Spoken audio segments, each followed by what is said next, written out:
everyone. Welcome to Switchblade Sisters Social Club, the true crime podcast where two friends exploit their worst fears for your entertainment. You're welcome. I'm Dee, a writer and podcaster. And I'm Isla from Criminally Good Books, a true crime and crime fiction bookshop in York. Follow us on all the socials. Except for X, obviously. Or have a look at our website, switchbladesisterssocialclub.com. Check them out for all our latest episodes, events, deals, and other weird stuff. Listeners' discretion advised. Hi, cutie patootie. What's up with you? I've done me back. People keep on asking, how'd you do that? And it was putting on shoes. Not even a great story. I think I've just got to the age where my back goes. What about you? My back's gone a couple of times, as you know. So, yeah, and I'm going to send you drugs, Dee. Nice. Thank you. Don't anyone intercept the diazepam. It's very important that I have these. Yeah, so message us all of your back complaints. We want to hear about it. I'm going to crack on with the case because it's a biggie. And I wanted to do it for a while because it involves Bonnie, Scotland. And I like having the homeland in our stories. I love Scottish ones. I just freak out if I'm thinking about doing one because then I can imagine all the people in Scotland I know going, no, she got that fact wrong. Yeah.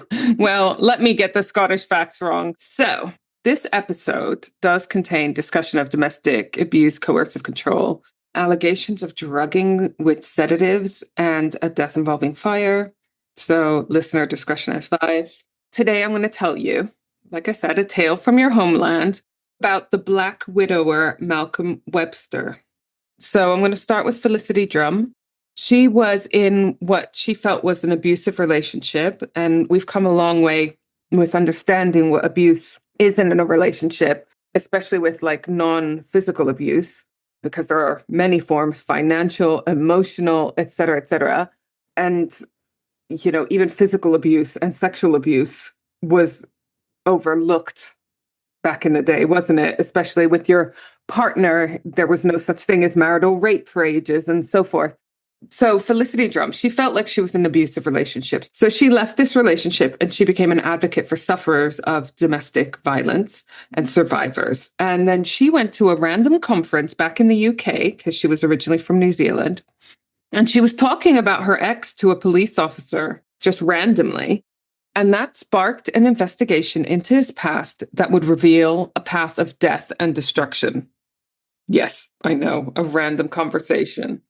So I'm going to talk to you a little bit about Malcolm Webster. I'm going to start with his birth, 18th of April, 1959. And he was born in Wandsworth in London, which is now a lovely area. I don't know what it was like in the 50s. His father was Alexander Robertson Webster of Kincardine, Fife. Did I say that right? Kincardine? So the father, Alexander Robertson Webster, had been the head of the fraud squad in the Metropolitan Police. He had rose to detective chief superintendent. So he was quite successful in his police career. His mother, Odette Blewett, was a nurse and a police officer. So, you know, quite a sort of caring, disciplined, structured. Like upper middle class type, you know, like... And what I read of his childhood, he was a little bit like Little Lord Fauntleroy in Secret Garden. He was quite pampered and mollycoddled, and he used to do things like pretend to faint. He also had a little thing for fires. So he had a nickname, and you know how we feel about telling nicknames? Pay attention to them. Yeah. His nickname was Pyro.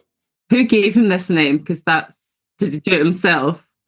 And tell everyone, call me Pyro. Hey, just call me Pyro. So he left school at 15 with no qualifications, which I can't imagine pleased his parents too well, because they were obviously very well educated with great careers. There's reports that as a teenager, he lied about having cancer. So he was definitely a bit of an attention seeker and learned that through these medical illnesses, he could do that. So Malcolm Webster, he worked as a bin man, he worked as a driver, an office worker, and even as a nurse. How could he get a job as a nurse if he's no training? I don't know if it was a nurse or healthcare assistant or what. You know, maybe he did some training on the job. He worked as a nurse overseas, and then when he was 30, he was working in Tawan Hospital on the children's ward in Abu Dhabi.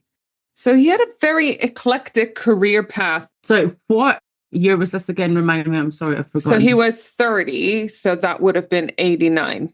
He was forced to resign within 6 months, though, because of the deaths of 3 kids under his care. So rather than properly investigating it, they basically just asked him to leave, is what I can understand from this. Each child had been under 6 years old and died of cardiac failure, which is obviously unusual for this age. Now, they are skewed because they are 6-year-olds already in hospital, so they're clearly not as well as their average 6-year-old, but it still was suspicious. But the problem was this was in Abu Dhabi. Islamic tradition is not to have postmortems and also to have a quick burial. So there wasn't ever enough evidence against Webster. He obviously denied any wrongdoing, but it's suspected that he was injecting them and himself with insulin. I think this is really interesting, just to go back to the fainting thing and wanting attention. I remember as kids, like my cousins and my sister and I would be like, pretend to faint, and then we would drag each other by our arms to the safe zone. And then once you got to the safe zone, you were awake again. And we would play this like silly game of fainting and then dragging each other to like the resuscitation area, like you'd be like, yeah. And it was like a weird, silly little kind of doctors and nurses type Exactly, thing. but that's totally normal. Loads of kids play in terms of getting ill and getting better, whatever. And part of it is to process what could be happening. Exactly, like Che, my nephew, tends to play doctor when one of us has already been ill. It's him processing, So that's normal. Obviously, when you go on to pretend you have cancer and inject children with insulin, that's less normal. It's like, you want to be the savior, or do you not want to be the savior? Do you want to like cause harm? It feels like he's developing. I know that this is an outdated term now, but I don't know the new term. Munchausen or Munchausen by proxy, where you get attention or you get what you're lacking from pretending to be ill yourself. And then also it can be done by making others ill. So his mum was a nurse, though, wasn't she? So he'd obviously seen. There would have been a lot of medical terms and this, that, and the other. And then with his dad being a police officer, it's possible that he was desensitized to a lot of stuff, police talk and medical terms and this, that, and the other, or have access to them that probably other kids wouldn't have had access to. He was in Abu Dhabi. He's been forced to resign because of these suspicions that they can't prove because of the Islamic tradition of no postmortems and quick burials and not wanting to disturb the body after that to do any kind of testing. But he gets his dad, allegedly, to help him get out of Abu Dhabi and get back to the UK before anything else sort of occurs. Back in the UK, he continues his usual habits with women. And what are those usual habits, you might ask? Yeah. Honorable gentleman shit, of course. Just kidding. He is often described in relationships as, and this is a quote, thief, liar, and philanderer. Okay. So that I wasn't expecting. He usually went after women back to back and would use them financially. He was once quoted saying, "Why work hard yourself when someone could be doing it for you?" What a man. And then he, on his return, marries Claire Morris of Oldmadrum, Aberdeenshire. He was supposedly very charming, which, we hear all the time because... Yeah, you'd have to bloody be. You'd have to be. Nothing else going for him. Please tell me you've got a picture of this guy. Oh, yeah, I'm showing you a picture of him on his wedding day with Claire Morris now. It's obviously quite traditional. He's in a kilt, you can tell. She looks so happy, bless her. She's got quite petite and she's got like brunette hair and she's got her, it's her wedding day, so she's all made up. Yeah, he's like proper Scottish outfit for his wedding. It looks like it's in front of some sort of traditional, gorgeous building as well. So it looks like, bless her, it would have been a lovely occasion. He just looks like a normal kind of like nice, maybe you would say geeky, or not sure, but he doesn't look. Just looks normal, doesn't he? There's no alarm bells. There's no No, alarm bells. A killer no, written across his forehead. no. And he's not like particularly striking. He doesn't look in that photo evil or, He just looks like an average guy. During their marriage, though, I'll tell you what's not average. He regularly drugged her with temazepam. On the 27th of May, 1994, he drugged her. She was 32 at the time, and he claimed he had been driving on the Auchenhoive to Tarvis Road. Oh my God. Oh my God. Please, can we just get Dee and I some lessons? Can you pop that into the chat so I can look at Okay, this word? read this and tell me what the hell. I think it's Auchencruve. To Tarvis Road in Mill of Kingoody, Borty, Aberdeenshire. Oh, it's not Auchencruve then if it's Anyways, Aberdeenshire, he's driving around Aberdeenshire and he has drugged Claire and he supposedly accidentally crashes his car. What actually happened, though, was that he parked the car near a tree, set it on fire with his wife in the passenger seat, and watched her burn. The idiot, though, hadn't made any attempts to actually make the car look like it had been in a crash. An off-duty police officer stopped to help, and Webster told that police officer twice that there was no one else in the car, and then the car exploded. Webster claimed he had swerved to avoid hitting a motorcyclist in the wrong lane. He actually, from this, it didn't get looked into deeply at the time, so he receives £200,000 in life insurance from his wife's death. But she's in the car burnt. Surely they would find her body. But they explained away the fact that he said there was no one in the car because he was dazed and confused because he'd been in the car accident, etc., etc. So he gets 200K life insurance in 1994, so that's worth much more. He spends it on a yacht and a Range Rover.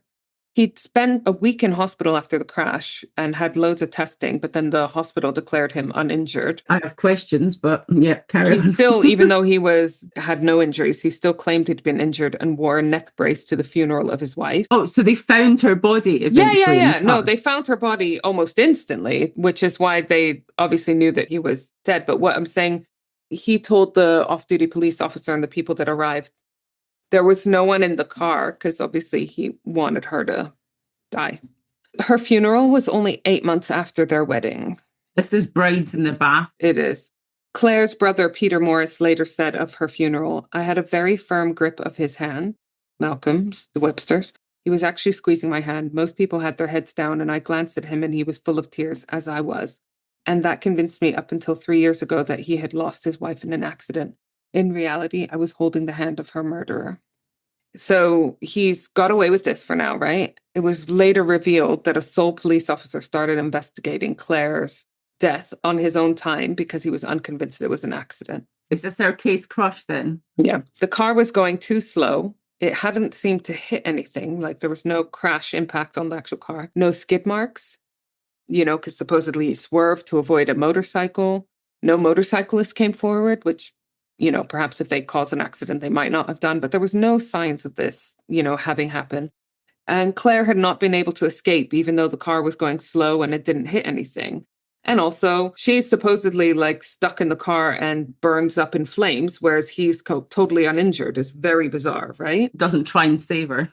Yeah. Also, one of Claire's friends was trying to report to authorities that Claire had been in a very similar accident only a few months earlier, with Webster driving and the car ending up in a ditch, which, seems suspicious. Yeah. Soon after she died, Malcolm Webster started dating Geraldine Oakley. She was a computer manager at the same hospital as Webster worked. He has no problem shitting where he eats, clearly.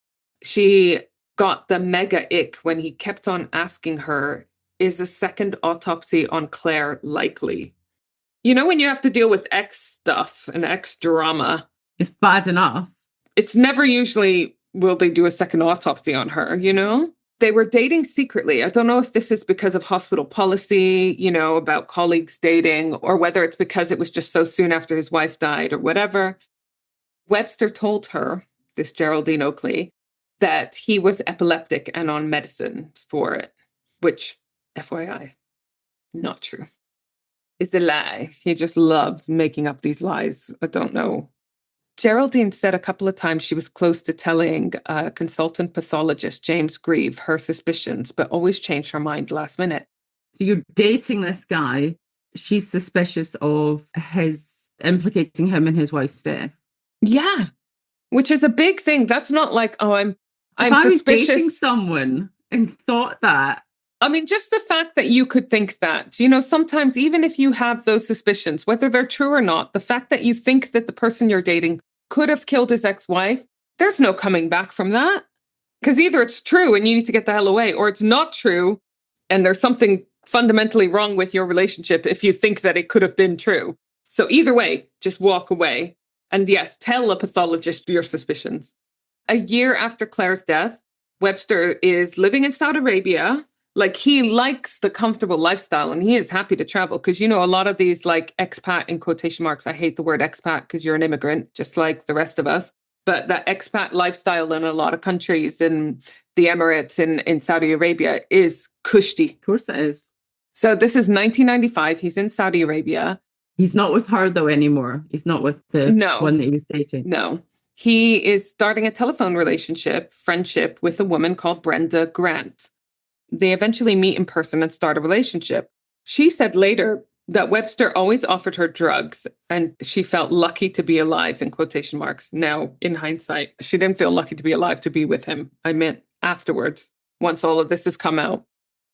I mean, this is one of those cases where you're like, this guy is such a dick, and yet he seems to have like a constant supply of women. But he must have been, like you said before, really charismatic. And like, did he have money? Well, he had the 200 grand, he had the yacht. What did you do with the yacht? Like, did you still have that? I think he managed to make it seem like he was financially independent enough that these women didn't worry that he might be after them for money, which actually that's exactly what he was about. He's a total, like the Tinder swindler, using one to finance a lifestyle to impress the next. In 1997, he gets married to oncology nurse Felicity Drumm. Remember the one in the beginning who sparks the investigation unknowingly decades later. Let me show you a photo from their wedding day. And these women are badasses, you know, like don't think for a minute because they got taken advantage of this guy. So there's one wife dead already. One wife is dead already. And then he's had a couple of relationships. So he's wearing another Scottish thing. He does look a little bit different. He's obviously older and he's lost a bit of weight. Yeah, I mean, he's dressed formally. It looks like a lovely wedding day. She looks all like she's got cute curls on the top of her head. She's like a little bit blonder, fairer hair than the last wife. She looks fabulous. Again, it looks like a really lovely wedding day. Like you can see a lot of flowers in the background and stuff. So it looks lovely. These women, you could possibly argue an element of naivety, although how do you ever suspect someone of all of this shit? But they are badasses. They are smart, intelligent, amazing women, you know, independent, all sorts. And he is just really good at what he was doing, you know? And he picked these women that were empathetic, clearly, who would never initially suspect anyone would be this evil or such a liar, you know?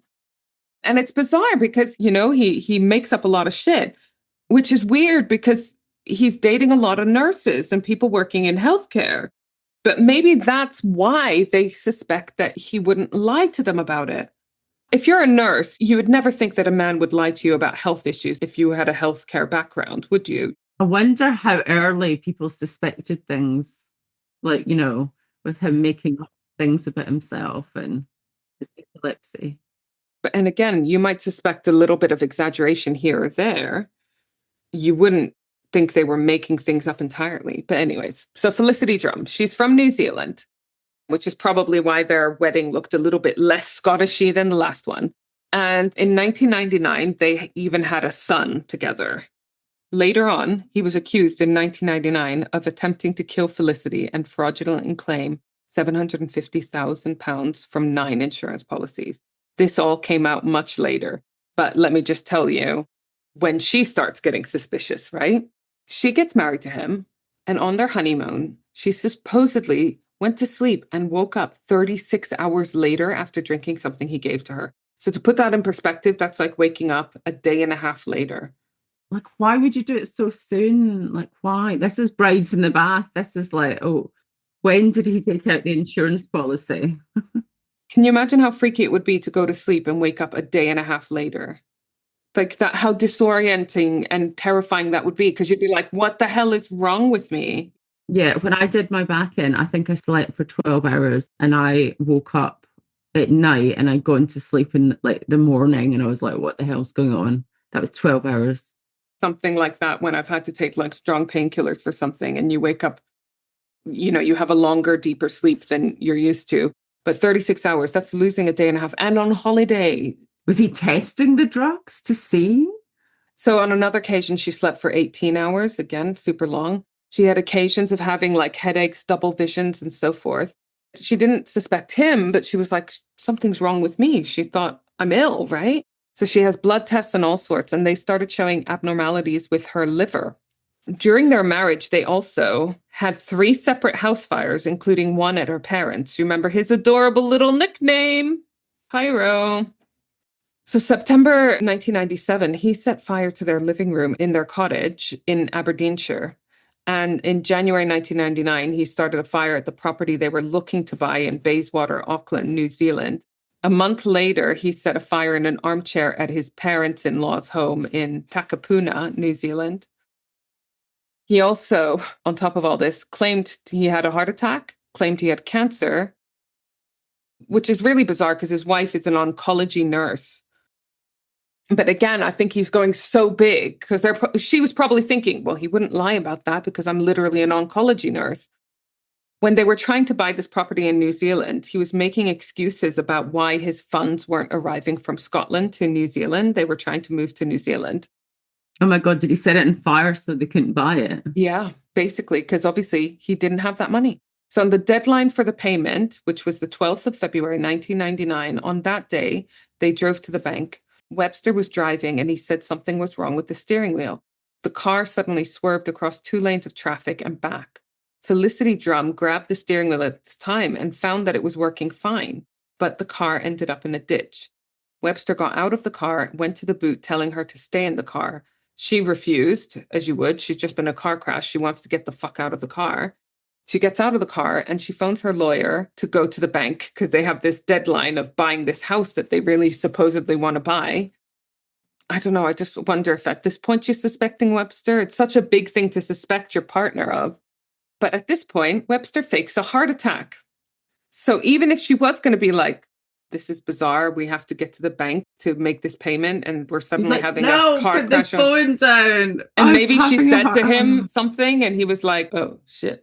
So she gets him to the hospital, obviously. You're not going to risk anything, are you? Yeah. But while she's at the hospital, she realizes that he has emptied out their joint bank account of 140,000 New Zealand dollars, which is roughly at the time 118,000 pounds. I don't think she was very happy with him, right? So he'd done that. Do we know what was in the boot of the car? Was he going to set it on fire? I don't know. I think he was going to try to force something,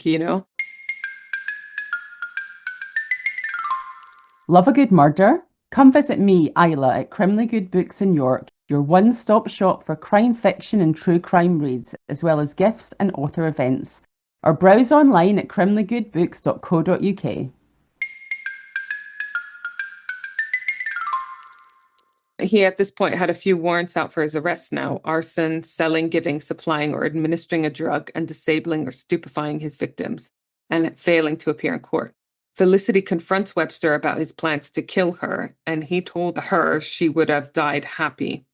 She, in turn, told him he was a psychopath. She was pregnant at the time of this attempted car crash. Did she know she was pregnant? I don't know, but just when you think this guy can't get any worse, he flees New Zealand in the year 2000. He comes back to the UK and starts a relationship with Christina Willis.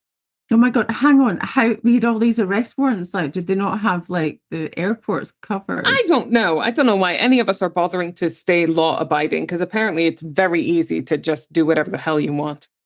He would regularly take money from Christina Willis, never paying her back. And guess what? He told her he had cancer. He convinces her, though, this I don't understand how he got around this, but he's like, I've got cancer, I'm dying. Therefore, you should make me the power of attorney of your will. So I don't understand that because in theory, according to his lie, he'll probably die before her. But anyways, maybe that's why she thought, oh, well, there's no risk of it actually. We don't have any evidence of him trying to kill this lady. Maybe she had a lucky escape because he then met Simone Banerjee, who is another nurse. And he finds out that she's sort of quite wealthy and she's living off a trust fund left to her by her father, a retired consultant surgeon. So I'm going to show you a picture of them.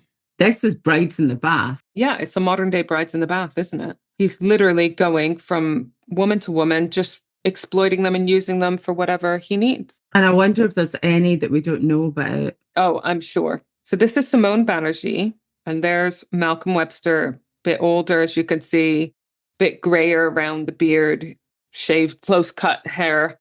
Simone looks adorable. He always looks happy. They always look normal pictures. So it just shows you cannot go look at someone and be like, they're a killer. He doesn't have a type. You saw they all physically look quite different. All stunning, but there was a blonde, a brunette. Simone Banerjee clearly has an Asian background. So she's got different skin tone. But they are all attractive, women of means. I guess he does have a type, yeah. They lived in Oban, which we've been near. It's near the Isle of Arran where I have been, isn't it? So he planned to marry her. But remember, he is still married to Felicity Drumm because when you flee the country, it's kind of hard to arrange the divorce. He told Simone that he had leukemia this time. So she changes her will, leaving everything to him. Again, I don't understand because he's telling him things that kind of imply that he will go first. But like I said, maybe that's the bit that makes them trust him. Oh, fine, I'll make him power of attorney of my will. I'll make him executor of my will. But maybe it's also like he's got nothing to forward to. He's dying. I'll show my commitment and make him feel happy in his life, even though he's going to die before me, probably. Maybe. He even managed to convince Simone Banerjee to take out £500,000 life insurance policy, leaving it to him. Which again, like, why would you do this if you believe him and you think that he will not outlive you?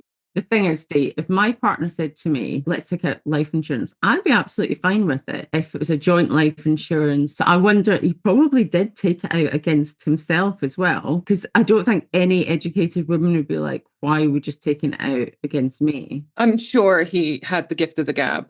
When he was faking leukemia with Simone and probably with other people when he was faking different things, he went all in. So he shaved his head. Like we saw, he had a shorter haircut.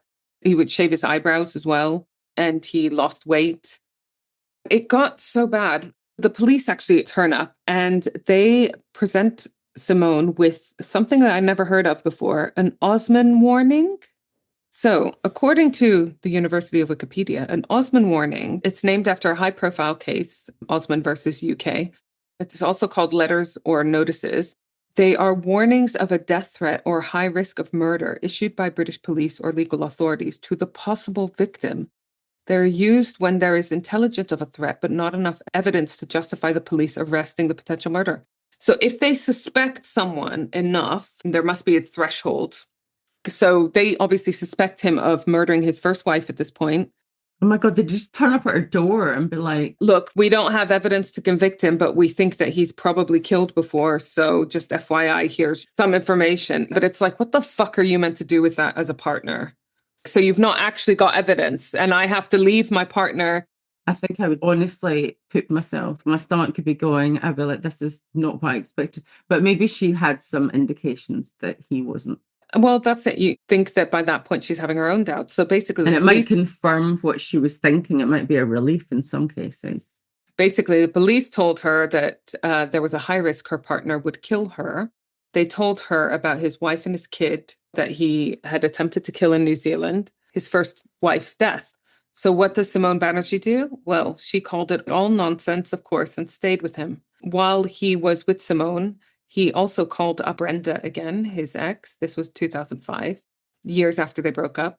He wanted to arrange a trip to Paris because he was supposedly having leukemia and treatment or whatever. So she met him there, Brenda, and they rekindled their relationship. He told Simone that he was in London having treatment when he was actually in Paris with Brenda. Obviously, neither of these women knew about each other. You know, he's traveling again on a passport. How is he being allowed to do this? Well, supposedly, if the police are giving these Osman warnings, there's still not enough evidence to charge him with anything. There's other relationships as well that he's had. Anne Hancock testified that he had the nickname Dr. Death.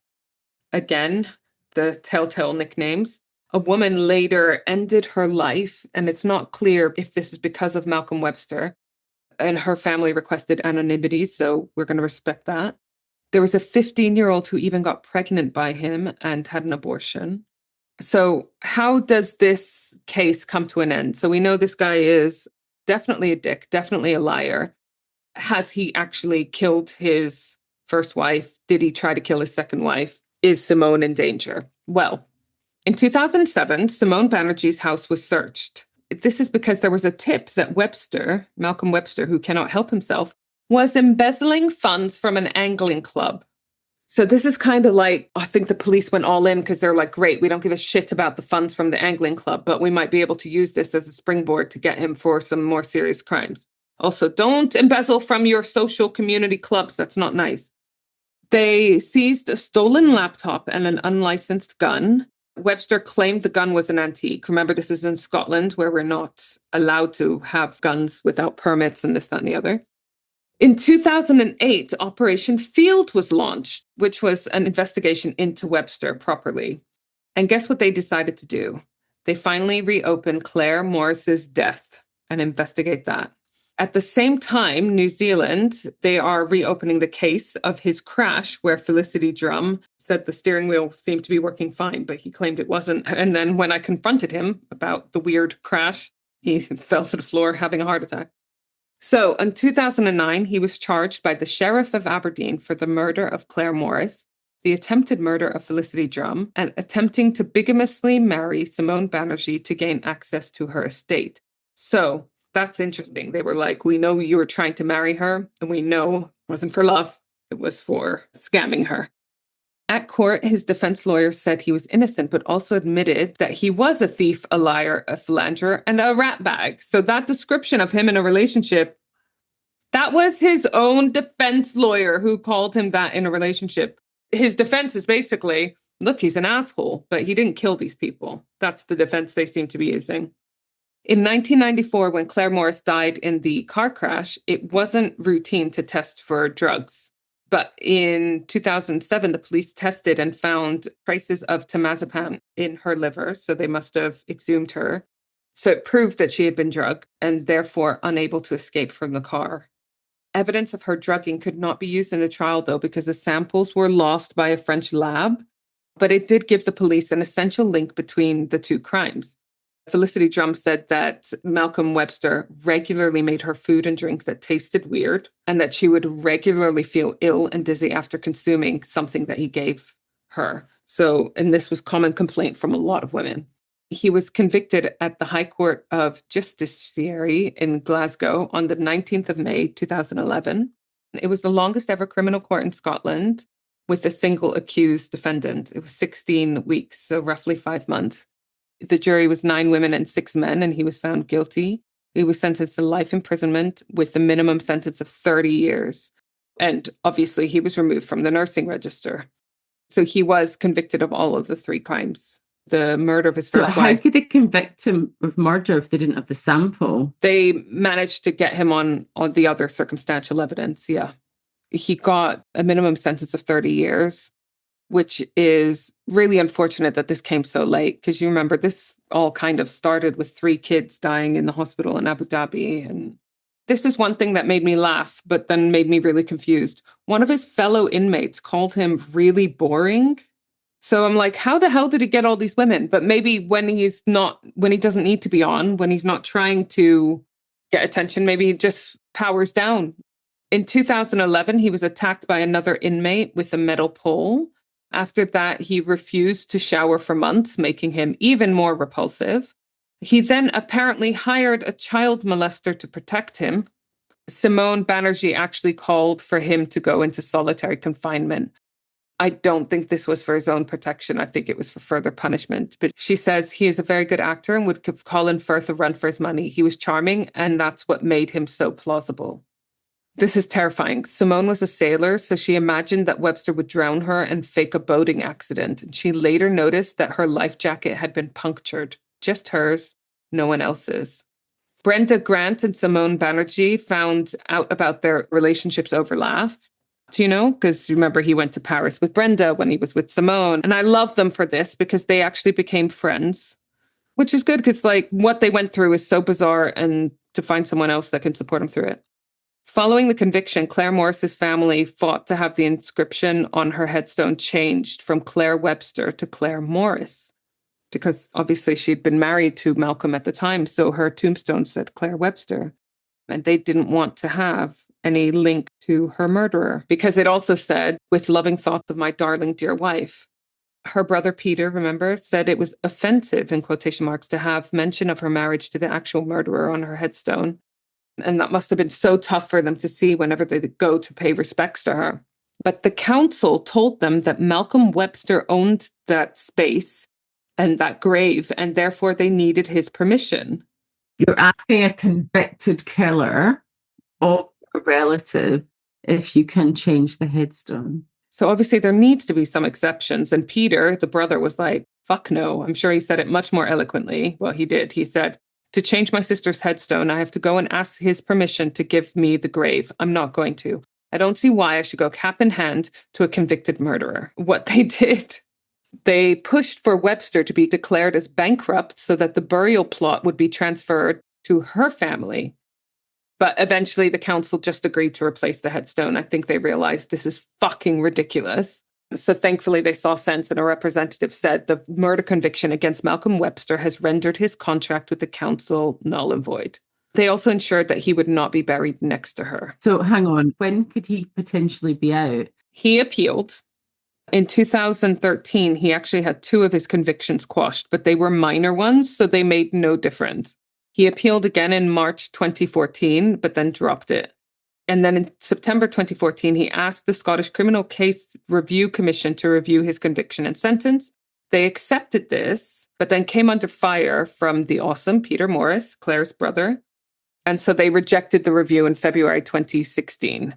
It's so sad that the families have to just be in the background getting on with their lives, knowing, it's like Kelsey Grammer, his sister's killer, was up again. It's like going through all the stuff. And every time they are able to appeal, it drags the family straight back into it again. But a representative says the commission's review has concluded that this case has not been referred to the High Court. Claire Morris's brother Peter said he wanted an apology from the police for failing to properly investigate the crash in 1994. Those people who made errors along the way should apologize to me and my family. Some people made mistakes, and I'd like the police to admit to that. I don't think he's ever going to get an apology. And I don't think it's just for them. It's the fact that because of that, he went on and caused innumerable amounts of damage around the world, if not murder. So he's in prison in Aberdeen. Is it Aberdeen? I don't know where he is in prison, but he is in prison, and he's going to be there for the foreseeable. How old is he now? 70, late 60s. He's there pretty much for life now. Hopefully. Sources. There's a book. Oh, please. Yay. I'm writing this down, guys. Charles Lavery, The Black Widower, The Life and Crimes of a Sociopathic Killer. Also, my other sources were the Murder She Spoke podcast, episode 30, They Walk Among Us podcast, loads of articles in BBC News, The Guardian, The Independent, The Scotsman, the New Zealand Herald for the New Zealand part of the case. And I will put links to the main sources in the show notes. I like ones that are different countries because it just adds a bit more depth. I know that sounds, there's like more victims, but it's just interesting to see how people can still get away with things in one country, go somewhere else. All of these things are a lot more difficult the more computerized our lives become, with things like social media and whatever, in terms of finding out people's backgrounds. But this, we're still talking 90s or whatever. But yeah, basically he killed his first wife, tried to kill the second wife, took advantage of women, at least financially, emotionally. Yeah, just a nasty, nasty piece of work. And let's hope he dies in jail. Do you want to guess what the quiz is on? I think it's going to be about Scotland. Or? I think it's going to be about people called Webster. Or? I think it's going to be about fire. New Zealand. You're correct. Correct. So the quiz is, how well do you know New Zealand? I haven't been, have you? Here we go. Michael, who is Megan, who works at the shop's husband, is from New Zealand, and Megan knows loads of New Zealand facts. When they listen to this podcast, Michael will be screaming the answers, so I better at least get one right. Not going to lie, even the basic ones stumped me. Question 1. What is the capital city of New Zealand? A, Auckland, B, Wellington, C, Christchurch, D, Hobbiton. Wellington. Wellington, correct. I think I would have got that wrong, though. So 1 point for you. 2. What is the indigenous Maori name for New Zealand? A, Aoraki, B, Aotearoa, C, Waiheke, D, Rotorua. Waiheke. It is B, Aotearoa. Aotearoa. Okay. 3. What is a hangi? Is it A, a traditional dance, B, a type of sheep, C, a method of cooking underground, or D, a slightly aggressive greeting? Hangi. How do you spell it? Hangi. And can you read the answers again? Sorry. A, traditional dance, B, type of sheep, C, method of cooking food underground, or D, slightly aggressive greeting? A. Incorrect. It's a method of cooking food underground. I was going to do that next. That's my other option. Okay, I think you can do this one. Question 4. Which of these animals does New Zealand not have in the wild? A, snakes, B, sheep, C, birds, D, tourists. Repeat the question. Which of these animals does New Zealand not have in the wild? Snakes, correct. Yeah, okay. They obviously have sheep, a lot of them. They obviously have birds. They obviously have tourists. Okay, question 5. What is a jandal? Is it A, a traditional weapon, B, a flip-flop sandal, C, a sheep haircut, or D, a small volcano? Jandal. Weapon, flip-flop, sheep haircut, or volcano? Flip-flop. Correct. So you got 3 points. 3 points. Well done.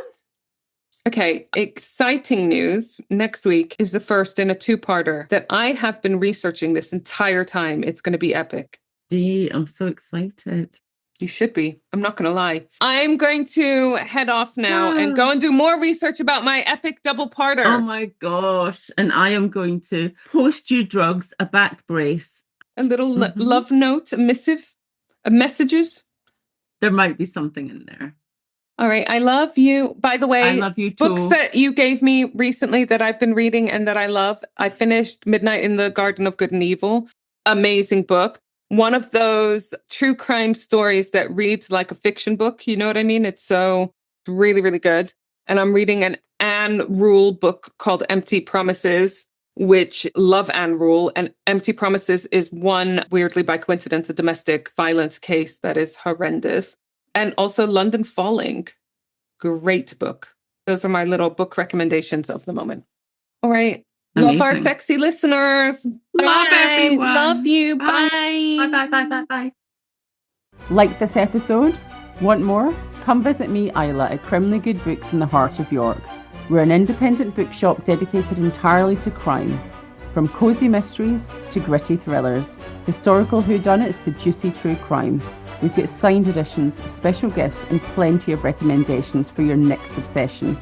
We also host a bunch of awesome author events. Can't make it in person? Visit us online at crimleygoodbooks.co.uk.